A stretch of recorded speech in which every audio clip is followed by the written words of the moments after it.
नमस्ते मालकीन. अगं बाया, अरे सखूबाई हे तुला कोणी मला नवऱ्याने मारलं मला.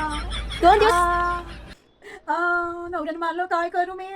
2 दिवस दवाखान्यात गेले होते, औषध आणले, खाल्ले, आराम केले आणि मला गाडी कशी- ए, 2 दिवस आली पण नाहीस बिचारी. काय केलेलं तुझं नवऱ्याने असलं गाल नाक आणि कपाळ सगळं सुजून टाकलंय की. त्याला तर तुझ्या नवऱ्याने असं मारलं. भाजीमध्ये मीठ कमी पडलं म्हणून. ए रे रे बिचारी आत्ताचे नवरे तेच नकोस, घाबरू नकोस. आमच्या महिला मंडळामध्ये जाऊया, कंचूया, बडूया आणि मार्गेला आणूया, सरळ करूया त्याला. तू घाबरू नकोस, घाबरू नकोस तू. बरं.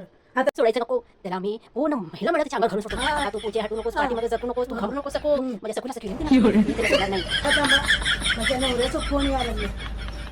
हॅलो, मी आहे ग सको, कुठं जाऊन बसलीस? मी लई मारलास तू. मी आता तुझ्याबरोबर येणार नाही, मी तुझ्याबरोबर नांदणार नाही.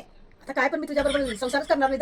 असं करू नको सके. त्यासाठी मी फुल माळा आले, त्यासाठी मी गोड खायला आले. चल पिक्चरला जाऊ लगेच. आहे बघा आता 3चं पिक्चर लगेच जाऊया. ये लवकर ये, माझी सोनी आहेस ना तू. भाई माझ्यासाठी एवढं आणलंय. बरं येते आता 2 मिनिटात येते. अगं सको नाही मी जाते. माझा नवरा मारला तर मला प्रेम पण करतो. आजकालचे कामवाली ग बाई.